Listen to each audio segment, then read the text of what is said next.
a lei moral. Eu queria saber, então, se fazer imagens é algo tão central no Novo Testamento, a proibição de imagens, como o Senhor diz, por que Jesus nunca fala disso nos evangelhos? Primeiro, a encarnação de Cristo não é uma permissão para se fazer imagens. Então dizer que não era um problema, não era normal ter imagens, desculpa, pastor, mas é um desconhecimento da história de Israel e dos escritos dos judeus e da arqueologia da Terra Santa. Era algo muito comum, então esse argumento aí, ele cai por terra. Se vocês estivessem lá, a igreja romanista com suas práticas, óbvio que Jesus iria denunciá-los. Você não tem um texto claro dando autorização à igreja para construir esse tipo de imagem que vocês fazem na igreja romana e papista. Pela tua palavra hão de crer em mim, sem necessidade de imagens. Eles se assustaram, os romanos se assustaram, porque não viram imagens em ambiente de culto. Aonde que está no evangelho que é para produzir imagens? Aonde é que Deus fala isso? Pois é, mais um trecho desse debate aí, né? Que nós vamos reagir agora. Então, não vamos perder tempo não. Vamos lá. É o momento em que o fato de algo ter acontecido na Antiga Aliança e não ter recebido um rechaço de Deus, né, uma proibição de Deus, mostra que essa coisa é lícita. É a mesma coisa que Jesus faz aqui em Mateus 12. Negócio de texto normativo, descritivo, uma parte da Bíblia não serviria para nada, só para uma descrição. Nenhum dos apóstolos interpretou a Bíblia assim, e como eu estou mostrando aqui, Jesus também não interpretou assim. A segunda pergunta que eu vou fazer é, nos momentos aqui em que as pessoas perguntam quais são os mandamentos, né, para se salvar, por exemplo, quando o jovem rico se ajoelha diante de Jesus, lá em Mateus 19, né, e diz, o que eu preciso fazer para alcançar a vida eterna? Jesus cita os mandamentos, e ele diz, cumpre os mandamentos, e o jovem pergunta, quais mandamentos? E Jesus começa a citar, não matar, honrar pai e mãe, etc, etc, e ele não cita nada de confecção de imagens. Em Atos 15, quando eles estão decidindo que costumes judaicos vão passar para o outro povo, para o povo pagão que estava se convertendo, também não se fala em imagens, diz só que se mantém a lei moral. Eu queria saber, então, se fazer imagens é algo tão central no Novo Testamento, a proibição de imagens, como o Senhor diz, por que Jesus nunca fala disso nos evangelhos? Você começou com Mateus capítulo 12 para dizer como que Jesus interpretava. A partir do versículo 1 diz, naquele tempo passou Jesus pelas searas em um sábado, seus discípulos tendo fome começaram a colher espigas e a comer. Os fariseus vendo isso disseram-lhe, os seus discípulos fazem o que não é lícito fazer no sábado. Jesus diz, não tendes lido o que fez Davi quando teve fome, ele e os que com ele estavam? Aí você diz, Jesus está usando uma história para aplicar na vida daqueles camaradas uma resposta do que ele estava fazendo. Sentido moral. Como entrou na casa de Deus, Jesus está perguntando, e comeu os pães da proposição que não lhe era lícito comer, nem aos que com ele estavam, mas só aos sacerdotes. Não tendes lido na lei. Se eles usaram a lei contra Cristo, Cristo está usando a própria lei para confrontá-los. Deu dois exemplos, né, Cristo? E ele diz agora que aos sábados os sacerdotes no templo violam o sábado e ficam sem culpa. Eu vos digo, aqui está quem é maior do que o templo. Se soubesseis o que significa misericórdia, quero e não sacrifício, não condenaríeis os inocentes, porque o Filho do Homem até do sábado é Senhor. Pronto, Jesus está dizendo, eu sou maior que o sábado, portanto, eles estando comigo, eles podem comer o que estão comendo no dia de sábado. Mas não foi o único argumento que ele deu. Bora lá, calma. Eu sou o Senhor do sábado, no dia de sábado eles podem fazer o que eu estou fazendo com eles. Segundo, eu sou maior que o templo, logo as regras do templo estão debaixo do meu domínio e da minha sabedoria. Eu tenho autoridade para alterá-las. Agora, sobre Jesus e as imagens, eu já argumentei. Primeiro, a encarnação de Cristo não é uma permissão para se fazer imagens. Segundo, Jesus sendo judeu, ele tinha o conhecimento prático, legal, e ele era a revelação encarnada e a aplicação e o cumprimento de toda a lei de Deus.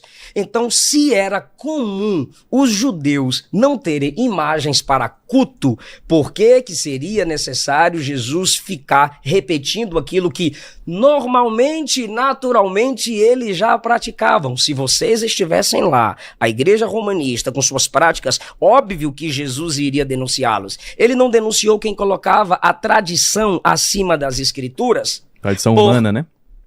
Como a tradição de vocês. Portanto, Jesus não tinha necessidade de bater nesse mesmo ponto, porque era normal não terem imagens. Agora perceba, se ele é a própria encarnação, ele veio para cumprir a lei e os profetas, tá claro que se ele está cumprindo a lei e os profetas, não há imagens ao redor de Jesus. Não tem culto às imagens para que se conecte ao Pai que enviou o próprio Filho encarnado. E o que Jesus ensina mostra a não necessidade das imagens, a doutrina da invisibilidade de Cristo e do Espírito. Não rogo somente por esses, mas por aqueles que pela tua palavra hão de crer em mim, sem necessidade de imagens. O que ele disse a Tomé? Porque me viu, creu. Bem-aventurado quem não vê e crê.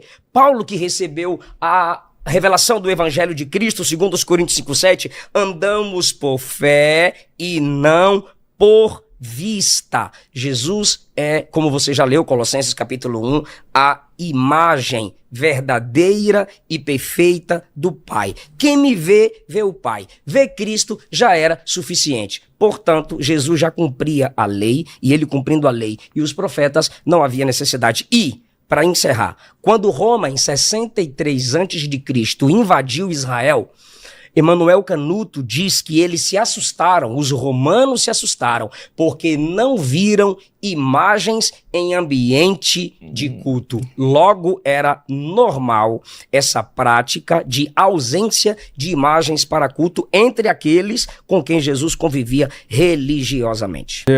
Complicado isso que o senhor disse, de que não tinha imagem nenhuma no tempo dos judeus, porque a arqueologia, ela confronta isso, né? Para culto, não. Por exemplo, dentro da sinagoga de Tiberíades, por exemplo, é um lugar que você até se assusta, porque tem uma imagem do zodíaco no chão. Quem for lá em Israel visita a sinagoga de Tiberíades, você vai ver isso. Mas da mesma Essa é a época? primeira coisa. Ariel, século I. Estamos falando de imagens entre eles para cultuar ao Senhor. Para culto, não. Para culto, não. Olha, eu deu vários exemplos no Antigo Testamento falando sobre a arca, sobre a serpente. Como que não havia?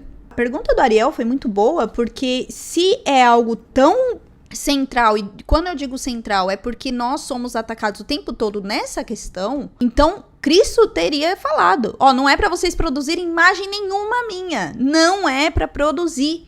Como foi falado lá no Antigo Testamento, de não produzir imagens para adorar ídolos, ou seja, para não adorar Deus.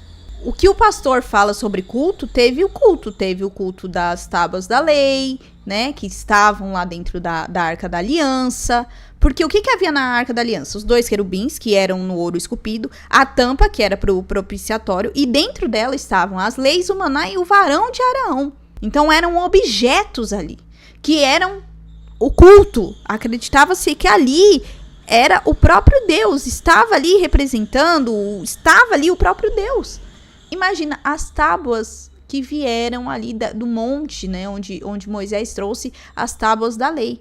Então, o que Jesus condena muito é a hipocrisia e os abusos no templo. Mas ele nunca criticou a arca, ele nunca falou não era para ter feito a arca, nunca criticou as imagens do templo. E até o que muitas pessoas falam, né, que se fosse pecado ter imagens, né, para culto por si mesmas, o próprio templo seria o pecado, porque ele está cheio de figuras dos querubins.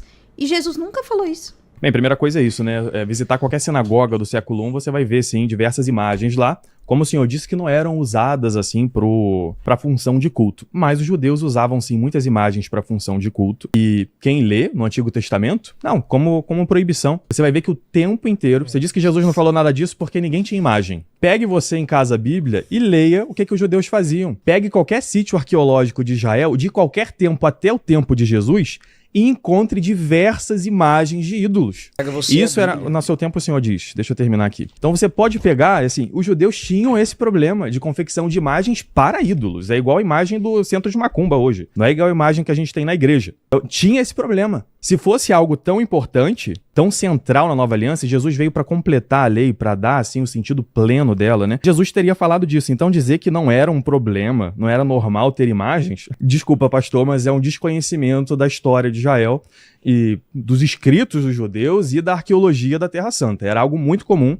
Então esse argumento aí ele cai por terra. Depois você disse que Jesus disse que ele era senhor do sábado. Esse foi um dos argumentos que Jesus deu. Jesus deu 3 argumentos ali. O primeiro deles é que Davi comeu os pães lá que eram só para os sacerdotes e usou isso como um exemplo moral, exatamente como eu estou dizendo. Moisés fez os querubins, Moisés fez a serpente de bronze, Salomão enfeitou o templo com um monte de imagens de animais que eram oferecidos lá, e tudo isso é uma justificativa para mostrar que nós também fazemos, assim como Jesus justificou. Um dos argumentos que Jesus deu foi esse. Quanto a dizer que é uma coisa imutável da lei, quando muda a situação, a lei também muda. Por exemplo, se a gente for para Levítico capítulo 17, nós temos escrito lá que sempre que um judeu fosse comer algum animal, ele precisava sacrificar esse animal diante da tenda lá da Arca da Aliança. Precisava ser feito ali. Por quê? Porque senão eles iriam cultuar aqueles outros deuses. Depois, em Deuteronômio 12, quando eles já estão nas planícies de Moabe, Moisés muda essa regra. E lá em Levítico 17 está escrito assim,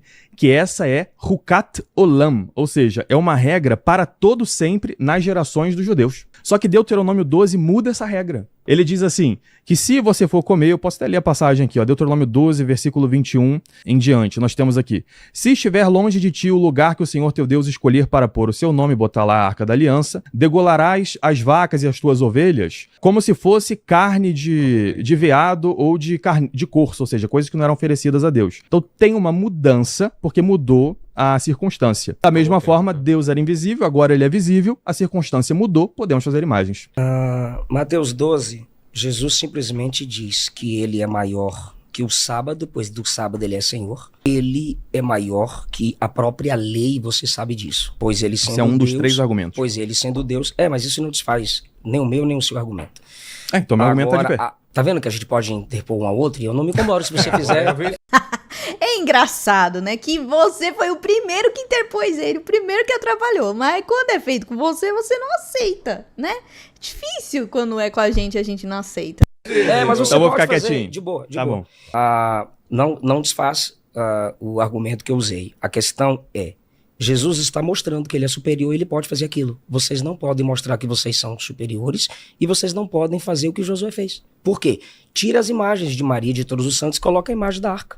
E se vocês se prostrarem, mostre que a ordem de Deus é, levanta-te. Só que Josué capítulo 3, a ordem sobre a arca é, se afastem, mantenham distância. Senhor Jesus, agora que confusão, Senhor. Vamos lá.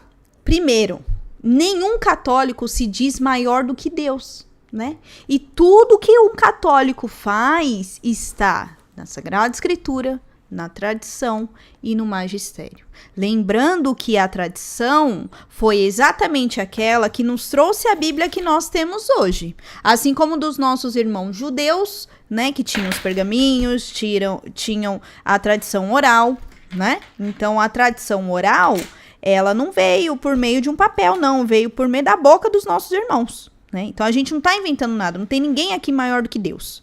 Por que que tem as imagens? Mas Deus não mandou fazer as imagens. Mas caramba, então a gente vai anular todo o Antigo Testamento. Porque foi isso que o Ariel falou. Jesus não veio abolir o que havia acontecido. Ele veio dar uma nova interpretação. Ou seja, veio aprimorar. Porque o verbo se fez carne e habitou entre nós. Ele não aboliu as coisas que aconteceram lá. Ele só veio reafirmar aquilo que era necessário ser reafirmado. Ou seja, se lá no Antigo Testamento Deus pediu para que se fizesse a Arca da Aliança, Deus pediu para que se fizesse uma serpente, se não fosse para não ser feito, Jesus teria falado, não é para vocês fazerem nenhuma imagem sobre mim. No templo, quando eles fizeram coisas erradas com o templo, Jesus pegou um chicote e ficou bravo com todo mundo. Se ali estivesse essa questão das imagens, Jesus teria falado, Jesus não falou. Então esse negócio de vocês não são superiores, a gente sabe que a gente não é superior, não. Quem é superior é o próprio Deus e a gente não falou isso. A gente não se coloca nesse patamar.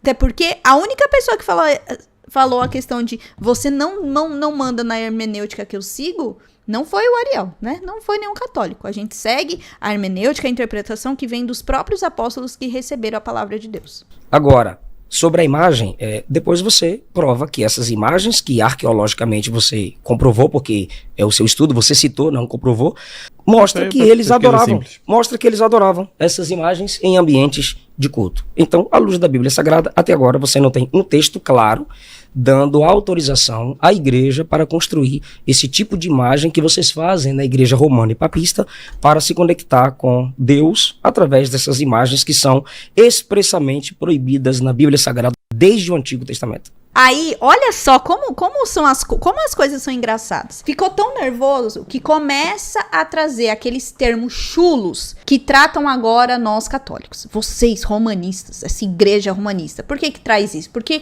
eles querem romper com a questão histórica de que nós não somos a igreja primitiva, que nós não pertencemos à igreja primitiva. Nós somos a igreja romanista que perseguiu os cristãos e que nós estamos deturpando a igreja. E aí vem com o argumento, né? Nossa, a hora que ele falou isso, papista, eu fiquei muito incomodada. Papista, porque vocês não têm, né, nenhuma representação assim legal. Vocês mandam vocês acham que mandam no mundo, né? Papista só porque a gente tem o Papa. Nossa, São Pedro não foi Papa não, né? Então assim, não provou. E ele ainda argumenta falando que desde o Antigo Testamento. Gente, desde o Antigo Testamento, o Ariel já mostrou aí que eram feitas. A Arca da Aliança já é um grande exemplo disso. Tem anjos ali. Tem um animal ali. Ali quando Deus pede para fazer a serpente, as pessoas são curadas. Para nós vermos como que até nisso se contradiz. Mas desde o Antigo Testamento. Não, no Antigo Testamento foi pedido. E como um católico não vive só do Novo Testamento, ele vive do Antigo Testamento, do Novo Testamento, da tradição, do magistério, a gente segue tudo isso que é ao longo da humanidade. Então, tudo que tá na Bíblia, tudo que tá na tradição, tudo que tá no magistério. A gente não segue uma única coisa. Então, sim, existem as imagens, sim, na Bíblia. E já foi mostrado várias vezes. Só que essa parte, que nem ele falou, que Josué, Deus mandou levantar. Deus mandou levantar porque estava na hora de Josué se colocar a caminho e pedir para que o povo parasse com aquelas coisas que eles estavam fazendo. Se eles quisessem vencer, se eles quisessem mudar, eles precisavam não apenas estar ali em oração, mas precisavam se colocar em missão, se colocar nas práticas. Não dependia só da prostração de Josué, mas também da ação. Quando Deus manda Josué levantar, ele não manda porque ele estava diante da arca e não era para se prostrar diante da arca. Tanto que lá em Josué, quando fala sobre a prostração, então vamos seguir pela linha da interpretação aqui, né? Josué rasgou suas vestes e prostrou-se com a face por terra até a tarde diante da arca da aliança, tanto ele como os anciãos de Israel, e cobriram de pó as suas cabeças. Então ali foi um gesto, né, de temor, de súplica ao Senhor. Então o Senhor disse a Josué: levanta-te, porque estás assim prostrado com a face por terra. Então Deus só mandou Josué levantar, não os anciãos de Israel. Apenas Josué. Tem mais alguma parte aqui falando que é para os anciãos levantar? Não. Então, se a gente for seguir essa lógica, então é só pessoas como Josué que tem que se levantar. E os anciãos continuam lá. Então, assim, nós precisamos tomar cuidado. Por isso que eu até mencionei, né, nos vídeos sobre essa hermenêutica. Você não manda na minha hermenêutica. Você não manda como eu tenho que interpretar ou não. Não, a tradição fala como nós devemos interpretar corretamente para não causar confusão entre os irmãos. Porque é isso que acontece em relação às imagens, é isso que acontece. É esquecido sobre a Arca da Aliança, é esquecido sobre a serpente, e aí trazem toda essa questão e querem nos culpar de tratar imagens como um Deus, e nós não tratamos imagens como Deus. Você pode bater, pode fazer birra, pode bater o pezinho, nós não adoramos imagem, e nós temos a plena consciência disso. Então, por que vocês ficam falando toda hora? Porque vocês estão tentando confundir as pessoas e usar este argumento para que elas se afastem da igreja. E não é assim que a gente ganha fiéis. Aliás, não é assim mesmo. Porque se você acusa as pessoas de adorar imagem, a gente também pode acusar você de adorar o dinheiro, porque isso é o que muitos conhecem igrejas protestantes, infelizmente, e tem igrejas protestantes que são fiéis sim ao evangelho, mas não são todas, e essas que não são todas acabam deturpando não só os protestantes, mas quanto nós católicos também, assim como muitos católicos acabam deturpando a nossa fé católica. Eu tenho até eu ganhei esse daqui, olha, eu ganhei esse daqui com a reflexão sobre adoração, santos, imagem e idolatria. É muito antiguinho isso daqui. Não sei nem quem é que produziu. É tão antigo isso daqui. Deixa eu ver. Grupo Relâmpago, da Didaqui. E aí, aqui, fala um negócio que eu achei muito interessante. Enquanto eles falaram, caiu esse papel aqui da minha Bíblia, que eu sempre carrego. Representações idólatras em diversas formas, como figas, pátuas, pé de coelho, pirâmides, etc., sutilmente propagadas como objetos para uso em simpatias ou superstições inofensivas, devem ser combatidas com veemência, já que imprimem influências extremamente comprometedoras à salvação da alma. A adoração ou uso destes amuletos, mesmo em decorrência de modismos, ingenuamente sutis, ofendem muito ao nosso Senhor. E superstição, questão de amuleto, e que foi isso que lá no Antigo Testamento foi condenado, o uso de amuleto, da fé, de objetos como amuleto, e que isso acontece sim hoje em dia. Aliás, tem muitos influenciadores que já abordaram sobre essas questões, são contestadas pela Igreja Católica. São muitas vezes exortadas na Igreja Católica. Por exemplo, eu uso a minha cruz, mas ela não pode ser um amuleto. Eu não posso ficar desesperado porque eu não tenho a imagem. Não é isso. A imagem precisa me relembrar da história daquela pessoa com Deus. O poder de Deus sobre a vida daquela pessoa, mas não o poder da imagem acima de Deus. Entende? E infelizmente não é isso que as pessoas querem trazer. E isso acaba deturpando a nossa fé. Mas vamos lá, né? Esse foi o trecho aí das imagens no Evangelho. Vamos ver aí quais vão ser os próximos temas sobre esta questão aí, esse debate que o Ariel trouxe aí no Inteligência Limitada. Se você já recebeu acusações e que muitas vezes você fala, cara, mas eu não vivo isso, deixa aqui nos comentários. Mas respeite essas regrinhas, por favor, tá bom? Você não precisa ofender ninguém, não. Nem diminuir e nem ficar falando aquilo que você nem sabe o que acontece, tá bom? Respeite essas regras. Não esquece do meu joinha, de se inscrever no canal e também ativar o seu sininho. Então é isso. Até o próximo vídeo deste debate. Tchau!